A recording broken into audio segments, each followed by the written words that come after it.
Hello, I'm Nate, aka B-Tier Mutineer.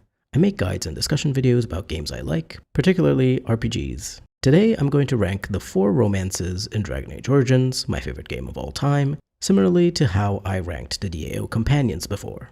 As always when it comes to these kinds of rankings, they are obviously my personal preferences. Everyone is free to like or dislike any companion or romance, and no opinion is correct or wrong as long as you respect everyone else's right to enjoy what you don't. So when you share your own opinion about the romances in the comments, please be respectful and don't assume that your opinion is the only valid one. Thank you. Before we get into it, I want to take a moment to say a special thank you to my members who help keep this channel running. I'd really appreciate it if you'd consider joining the channel as a member to support me and unlock perks like early access to videos. Joining the channel is very much appreciated, but not required. I am always thankful, even if you just take the time to like the video and maybe leave a comment. I'm going to score the DAO romances based on a few different criteria: the fantasy the romance fulfills and how well it fulfills it, the character archetype and how well it fits a romanceable character, the development of the romance, aka how well constructed and impactful the romantic interactions are, and finally, the overall relevance of the romance. The relevance is going to be a bit weird since Morrigan and Alistair are just designed to be more relevant to the main story of the game than the other two, but I'm also taking into consideration how relevant or important the romance feels to your character based on their background and to the companion in question. Based on the scores I give the romances in each of these areas, from 1 to 10, 1 being lowest, 5 being average, and 10 highest, they'll get an overall score that's the average of the 4 categories. I will of course explain why I give a specific score, and after I individually score the companions, I'll present the final rankings and my conclusions. I do want to say one thing about the romances in Origins, and that is that I think all of them are very high quality. Even if my personal preferences mean that I'm not a huge fan of some, I can still recognize that they're well constructed and achieve the type of fantasy they're aiming for. So keep in mind that even though I'm going to give kind of mediocre scores in some areas, I still consider the DAO romances to be in the top of RPG romances as far as I'm concerned. You'll be able to see the difference when I rate the romances in Inquisition quite a bit lower, for example. But we'll talk about DA2 and Inquisition romances in separate videos. For now, let's start the ranking with Alistair. Fantasy score 9 out of 10. I was initially thinking I was going to give Alistair a lower score for the fantasy aspect due to the fact that I think the whole inexperienced, naive, virgin, nice guy dynamic has been done a bit too much, and frankly, I've never been all that interested in that kind of vibe in romances. But I realized that despite this aspect of Alistair's romance, there's 2 much bigger fantasies that overpower it: the royal bastard one and the dorky best friend one. The best friend aspect is of course only appealing if you like Alistair's personality, but the royal bastard romance can be appealing even to people who don't like Alistair all that much but enjoy the idea of their warden being in a romance with a character of royal blood, and possibly getting access to the throne, or at least a lot of power that comes with being in a relationship with the king if you put Alistair on the throne.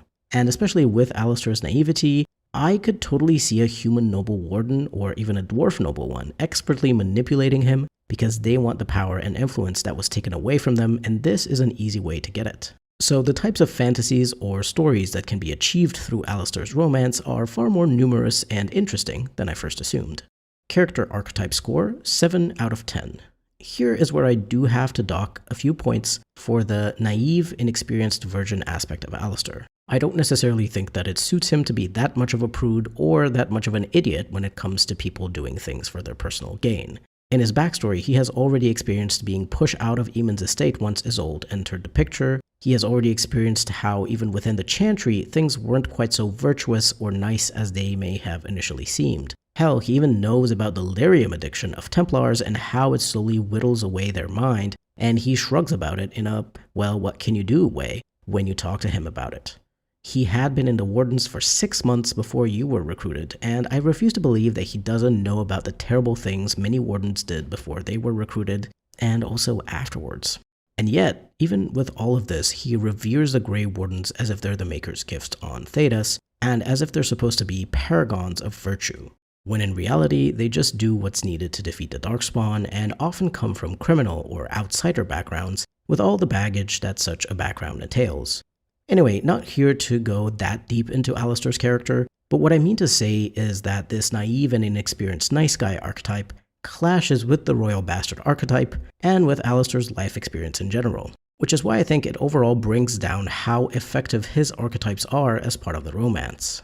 Romance development score 5 out of 10. I can't say there's anything interesting at all about how this romance develops. Alistair initially stumbles and doesn't know how to deal with flirtation as well as any references to sex, but then he gets a bit more comfortable and gives you a rose and eventually joins you in bed. He stays quite the same throughout it all, and it doesn't really feel like romancing him has much of an effect on how he feels about himself or about the world. You might say that doesn't matter, but that's personal preference. In my fiction, I prefer romances that are life-changing and which feel one of a kind.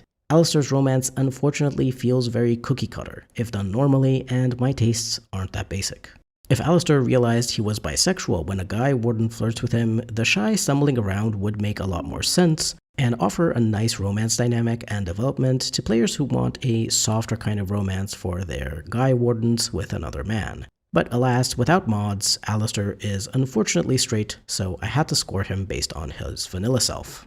On top of this cookie-cutter feel that the romance has, it also feels a bit weird that Alistair's self-confidence and attitude doesn't change at all based on whether you're romancing him or not. I'll talk about this in more detail in the romance relevance category coming up, but unfortunately, due to the hardening system being related only to your choice in Alistair's personal quest, it makes his romance feel a lot less dynamic or impactful. I wish that Alistair could gain more confidence in himself and assertiveness without necessarily being hardened by your warden telling him that people are just out for themselves in the world or whatever. This attitude change coming from having the support of a romantic partner would make a lot of sense for Alistair specifically, and I would have loved to see it. Romance relevance score 8 out of 10. Obviously, due to Alistair's importance in the main plot as a Grey Warden and a royal bastard, romancing him feels quite relevant since you're involved with someone so important to what's going on in the game. If you make him king, there's also different ways in which your romance can continue or end. If you're a human noble, you can marry him, but for the other origins, you have to work for the happy ending, which I think makes sense considering Alistair's constant nice guy attitude. He doesn't want to have a secret lover with that outlook on life, so you actually have to go through the process of hardening him in his personal quest so that he realizes, hey, people are selfish all the time, and it's fine if I am also selfish. If he's hardened, then he'll accept the warden as a secret lover, and you get your happy ending.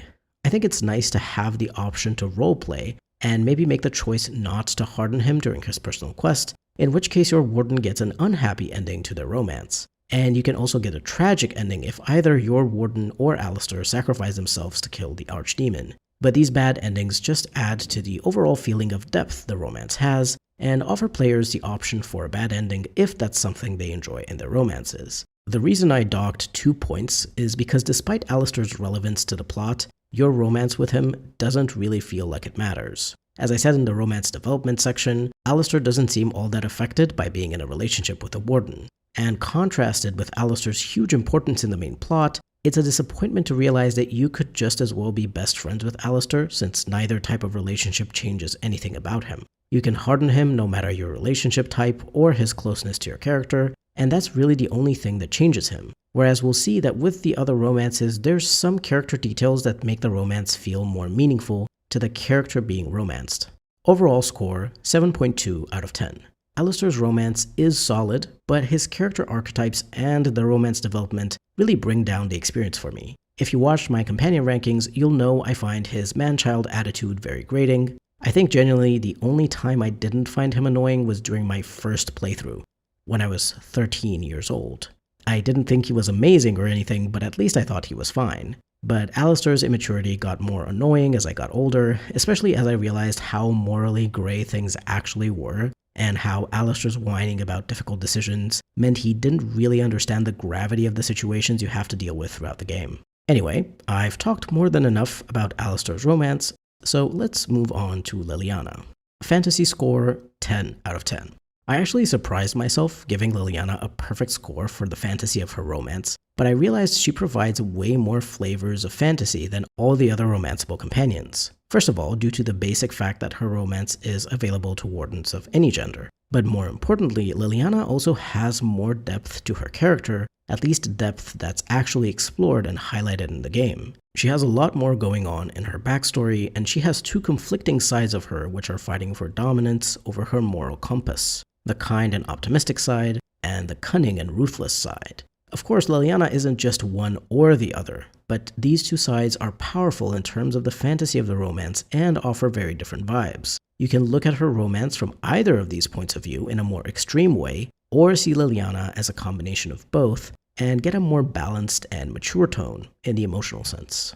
Add on top of this the way the hardening in her personal quest feels a lot more earned and impactful than Alistair's. Alistair's quest is about the fact that he heard he has a half-sister in Denrim and wants to meet her, but he's disappointed when he barges into her home that she doesn't immediately welcome him in with open arms and instead asks him for financial help so she can raise her children better. I don't know what he expected, frankly, and I also don't really think it makes much sense that this is the event that can harden Alistair into someone who is more assertive and out for his own interests. It doesn't really feel like the kind of life-defining moment that would change his outlook so dramatically, whereas in contrast, Leliana's quest feels far more impactful and acts as a climax to her unresolved backstory.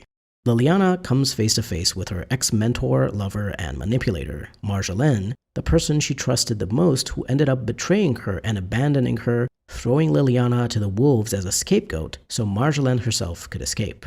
Leliana left that life behind her and joined the Chantry as a way to get away from it all, to try to have a nice simple life away from the intrigue and backstabbing of the Orlesian game. And even so, with Leliana just minding her own business, Marjolaine kept an eye on her, thinking that Leliana was just biding her time until she'd come after Marjolaine to get revenge. Obviously, that's not really who Leliana is, even though she does have this darker side to her, but I think it's really interesting that you have more choices during this quest, and it makes resolving Leliana's quest feel a lot more personal and impactful. When you get ambushed by the mercenaries sent by Marjolaine, you can choose to kill the leader or let him go, with Leliana of course advocating for his release. And then when you deal with Marjolaine, you can either kill her or let her go, though if you let her go, she still doesn't seem to think she's finished with Leliana.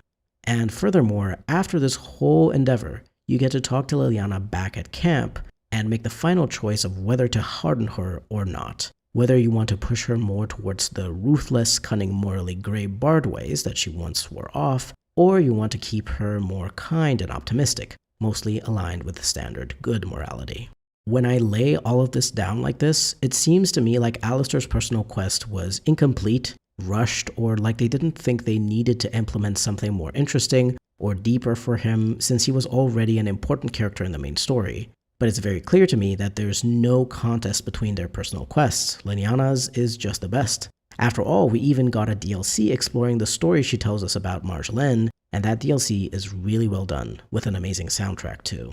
Overall, Leliana's personal quest is much more involved, and there's a lot more emotional gravity to it. So I wanted to showcase this because it absolutely adds a lot to the fantasy of Leliana's romance. There's so much more depth to Leliana's character, multiple perspectives you can look at it from due to her conflicting ideals and her bisexuality, and all of this interesting backstory is weaved perfectly into the narrative of her growing relationship with the Warden, whether platonic or romantic, and it's nice to see the attention to detail that went into crafting her character.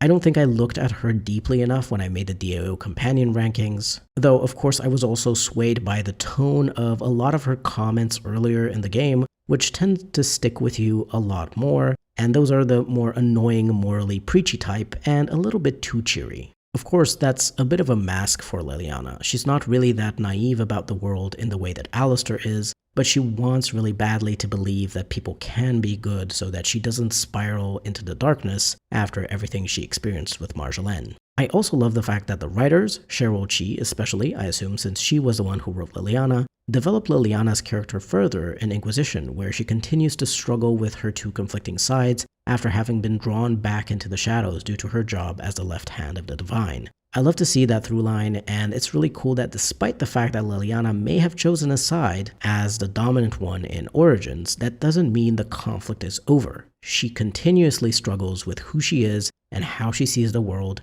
and it makes for an incredibly strong and memorable character. Character archetype score 9 out of 10.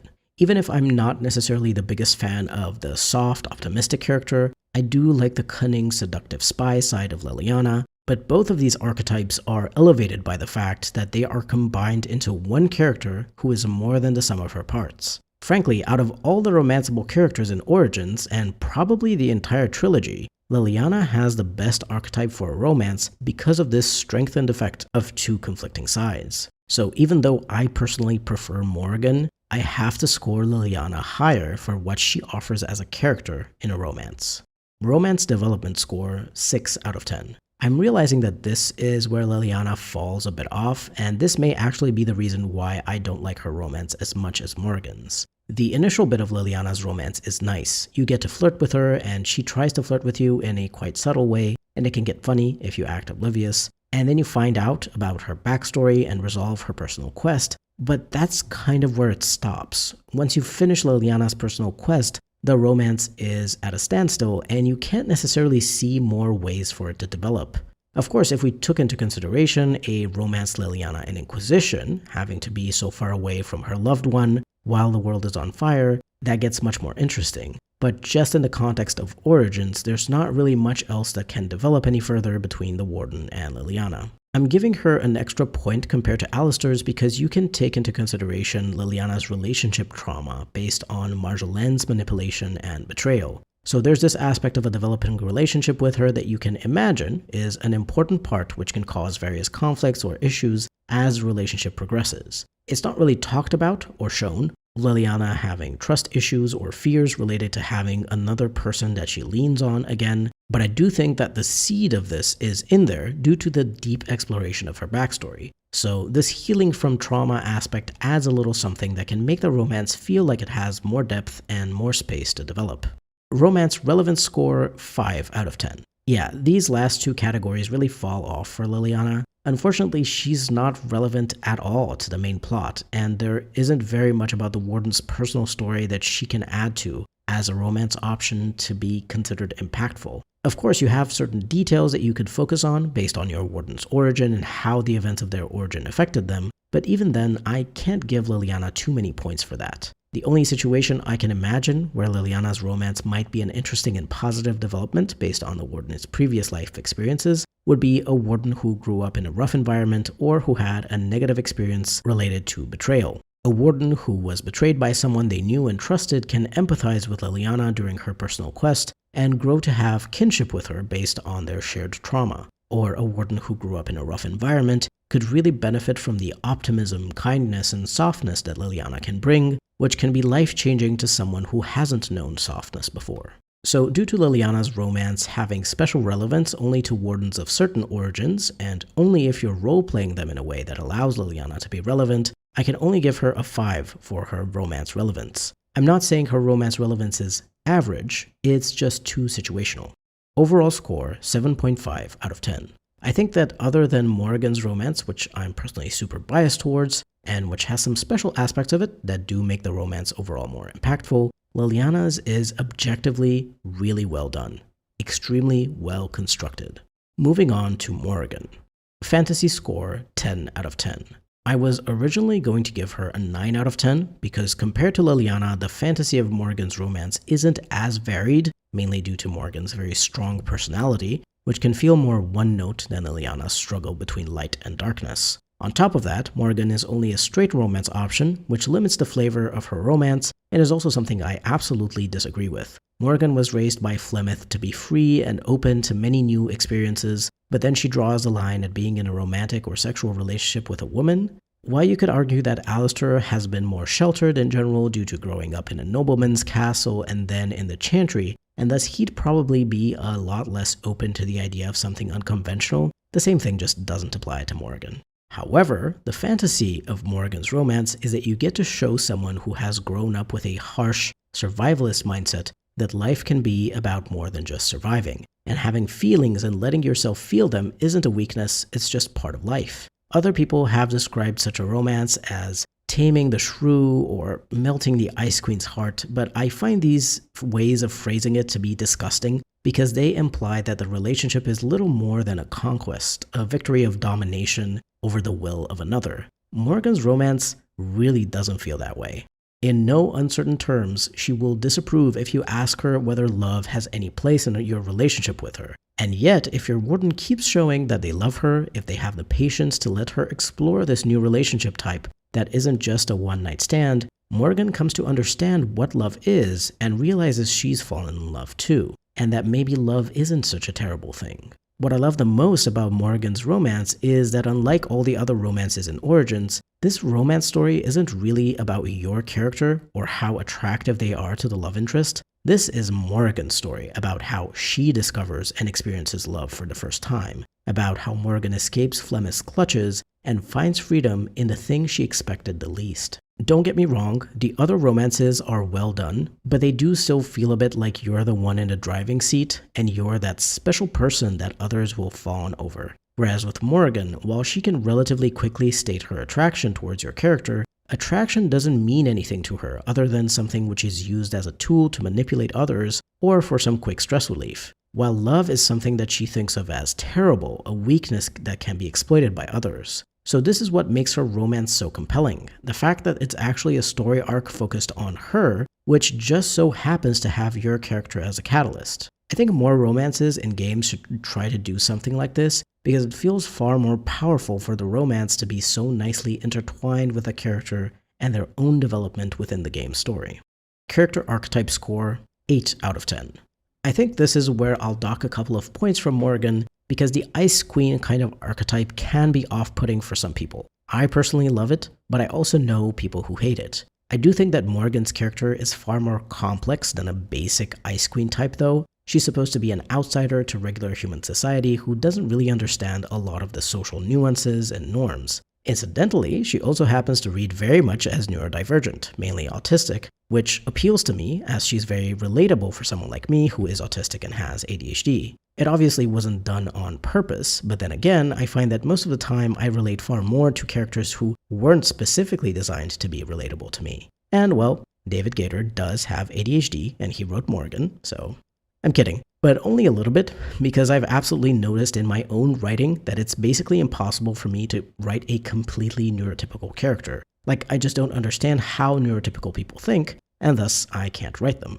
Anyway, overall, I think Morrigan's character archetype is well suited for a romance, especially in the way that her romance was constructed. So even though this character type may not be to everyone's tastes, it definitely fits this particular flavor of romance and works well to round out the various fantasies and romance stories that DAO has to offer. Romance development score, 10 out of 10.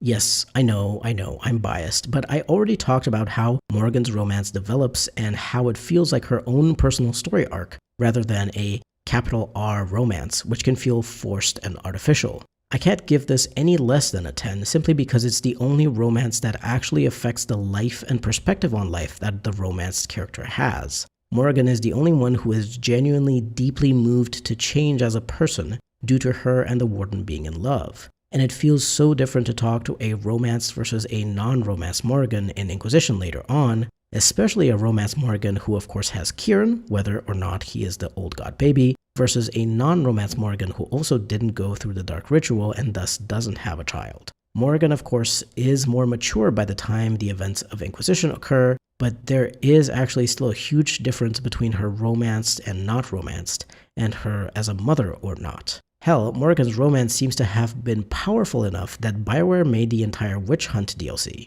Sure, there might have been people who simply wanted to tie up a loose end since they didn't get to confront Morrigan at the end of the game in a satisfying way, but I do think that a lot of the people who initially bought and played Witch Hunt did so because they were seeking a good ending for their Warden's relationship with Morrigan. So I can't sit here and say that the development of her romance isn't the best out of, quite frankly, all the romanceable characters in the Dragon Age trilogy. You get to have a child with her, whether through the Dark Ritual or just as a normal child conceived during the course of your relationship. And you get to see her as the mother of your Warden's child during Witch Hunt and later on in Inquisition. Her entire character arc is constructed beautifully to contrast her upbringing under Flemeth's harsh life lessons and cynicism. 10 out of 10, chef's kiss. I tip my imaginary hat to you, David Gator, because I have never, ever seen a better romance or a character in a video game in my life, and I doubt that I ever will. Morrigan's romance was the first thing that made me cry in a video game, and made me realize the power that characters and narratives in games can have. First thing that made me want to one day create a story that powerful too. Romance relevance score, 10 out of 10. Similarly to the romance development score, Morrigan's romance simply has the most relevance overall. The The dark ritual feels very different when she's desperately trying to get you to agree to it because she doesn't want to lose you. You can have a child with her, and this is further explored in Witch Hunt and Inquisition. And as I mentioned before, because the romance is so strongly focused on Morrigan's character development, it feels far more important. You feel far more important as you have a central role in Morrigan's story. Honestly, this is a secret. You want a romance that feels powerful, make the player feel like they're the companion, they're the secondary character in the love interest's arc. Anyway, I genuinely have no notes here. The only complaint I have about Morrigan's romance is that it has too little content, but that's the complaint I have about Dragon Age Origins in general, and this is not because it actually doesn't have enough content, but because I love it so much that I wish it would never end. That's how you know that it really is a 10 out of 10, for me at least. I will also mention here that befriending Morrigan to the highest level of trust and care also feels very rewarding, as she will have two unique interactions with the Warden based on their gender, during which she explains that she's never really had a friend before, and this friendship is something that she treasures immensely. I still find that her romance feels more powerful due to her ending up fighting this idea that was instilled in her by Flemeth, that love is weakness, whereas I think that even a strong friendship doesn't get to have quite as much of an impact on her as a full, loving romantic relationship. Because I think that Morrigan already believed that friendships were possible and likely thought of them as desirable types of relationships, but she did not think that a romantic relationship and partner was something that could enrich your life. I have heard that quite a few players greatly enjoy having a woman warden befriend Morrigan like this, but I personally think the romance would be stronger for a woman warden as well. Overall score, 9.5 out of 10. I think this is the closest that I will ever be to giving something a 10 out of 10. Remember, Morrigan got an 8.8 out of 10 in my companion rankings, because I do overall have a couple of things to criticize about the entirety of her character interactions and relevance. But in terms of romance, this right here is the peak. I can't imagine anything will be able to top this in the future. Finally, after all that gushing about Morrigan, we get to talk about Zevran. I feel a bit bad that he's the last one, because you already know there's no way he'll get a higher score than Morrigan. He also unfortunately doesn't have that much relevance to the main plot, is easily missable as a companion since you can kill him thinking that he's just a regular assassin, and then because he's so missable, he also doesn't have enough meat to his story and interactions. Fantasy score, 8 out of 10. I think that the promiscuous, skilled bisexual assassin character type has a lot of appeal, as we'll discuss in the archetype category, and definitely a lot of people enjoy the fantasy that comes with romancing that kind of character, hence there being a huge amount of fantasy romances involving assassins and spies, who often also happen to be bisexual. There's allure in the danger, and especially in the potential danger that comes out of romancing an assassin who was initially contracted to kill you. It's the whole enemies to lovers trope, which is of course popular for a reason.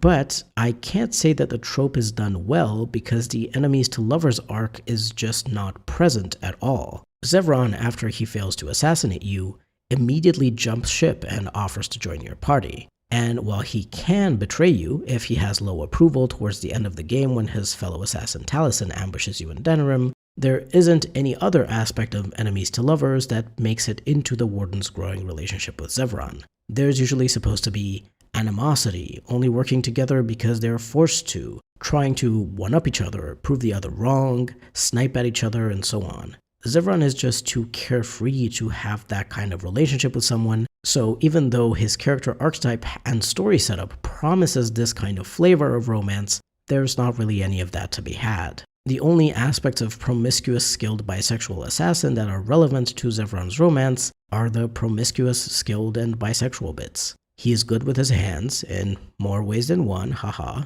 and he's open about his sexuality and his enjoyment of such pleasures. The assassin parts only come up when you talk to him about his life as a crow, about the contract to kill you that he accepted, and of course when you confront Taliesin as well as Master Ignacio in Denerim, all of which don't have anything to do with his romance specifically. The only really interesting fantasy is that your warden can be a man and romance Zevran, which of course for a game from 2009 was something fairly novel and something which I'm sure the writers had to fight for. So while the fantasy of the romance has the potential to be really good, I can't say the execution lives up to the potential, so that's why I've docked 2 points for this category. Character archetype score, 8 out of 10. Similarly to the previous category, I have to take away 2 points because While Zevran's character archetype is really juicy for a romance, the romance itself doesn't live up to the potential. I do think that despite the actual romance not being as good as it could have been, people still have a soft spot for Zevran because they are imagining all these extra things that could have been included in his romance and thus having a better time. There's a good chunk of fanfics out there between Zevran and the Warden, and I think Zevran's character archetype and personality is absolutely the reason for it. The fantasy is right there, so even if you're not getting enough of it in the game, it's enough for the people who enjoy imagining and writing romance to sink their teeth into. In fact, it's very likely this reason that makes Zevran a more popular pairing in fanfiction than Alistair or Morrigan, because Alistair and Morrigan's romances feel a lot more complete and thus satisfying, whereas people feel the need to write out their ideal Zevran romance story because the one in the game isn't satisfying their expectation. But it is good enough that it got them hooked on the character though. Romance development score 5 out of 10. This time I'm not docking this many points due to the romance being too basic like Alistair's, but unfortunately compared to the development you get in Morrigan and Leliana's romances, Zevran's just doesn't have enough going on. The only truly interesting moment of the romance is when Taliesin ambushes you and there's this will he won't he moment when your Warden may worry that their lover is about to betray them. But of course, if you're romancing Zevran, it's extremely unlikely that he'll betray you at that point, since you've likely exhausted all the conversation options and given him plenty of gifts to get his approval high enough. So there's just a lack of content in Zevran's romance, and a lack of development in the content that is there. Zevran is actually supposed to be similar to Morrigan in the sense that he never thought of himself as someone who would be in a long-term committed relationship. But compared to Morrigan, Zevran is far more open to talk about this, and doesn't completely bristle away from the idea of romance or love. So that's why the sense of character and relationship development that we're supposed to get from his eventual love confession isn't as strong as Morrigan's. In fact, due to the fact that he's directly competing with Morrigan's romance with this arc, and her romance just has a bigger impact, it's even more disappointing to go through these scenes with Zevran. I love Zevran as a character, even though he feels a bit underbaked at times, but his romance is unfortunately underwhelming. Romance relevance score 6 out of 10. Just like with Leliana's romance, Zev's romance doesn't feel all that relevant to the main story or impactful enough. There is, however, the element of Zevran falling in love with the target he was hired to kill, how and Loghain sent him to kill the Warden, expecting at worst for Zevran to fail and be killed together with his fellow assassins. Instead, Zevran joins the Warden's cause and becomes a supportive partner. That has a bit of relevance and dramatic irony, which is why I'm giving Zevran a slightly higher score than Leliana. He still can't compare to the plot relevance of Morrigan and Alistair though, and compared to Leliana, I can't say that he has any particular relevance for a Warden of a specific background, so 6 is the best I can offer him here. Overall score 6.75 out of 10. I feel that this score doesn't do Zevran's romance justice, but when I look at it objectively, I just can't grant it more points. I know with 100% certainty that the people who love this kind of character archetype and romance arc are absolutely eating Zevran's romance up, but that doesn't mean it's the best written romance in the game or that it's particularly well constructed. So, the final rankings are Morrigan in first place, to no one's surprise, with a huge overall score of 9.5 out of 10. The highest score I've ever given in my rankings so far, and a score I doubt any character or quest or game will top anytime soon. Leliana in second place with a nice 7.5 out of 10, managing to beat out Alistair, who is in third place with a 7.2 out of 10. I think with Alistair and Leliana, it's really a matter of taste, and I simply prefer my characters with more emotional depth and maturity. Though I will say that Cheryl Chi did an amazing job writing Leliana, her backstory, personal quest, everything. And finally, in last place, Zevran with a 6.75 out of 10. Again, don't think of this score as me saying that Zevran's romance is bad. I've already said at the start of the video that I think all of the romances in DAO are well written, but comparatively, his falls a bit short of the mark. To be fair, David Gator ended up writing a lot of the companions and quests and origins, and even had to write Shale when it was decided that she would make it into the game. And by the way, he wrote Morrigan, Alistair, and Zevran. So, I'll cut him some slack on some stuff feeling a little bit undercooked or rushed because he wrote 3 great romances and so many characters that people love. What is your favorite romance in Origins, and why? And have I missed some really important detail that you think might have made me score a particular romance higher or lower? Let me know down below. I always love to read your thoughts. But again, please do be respectful of everyone's opinions. As always, if you're looking forward to more videos about RPGs and other games I like, do remember to subscribe, and leave a like and comment while you're at it too. They really help. This has been B Tier Mutineer. Thank you very much for watching, and I'll see you next time.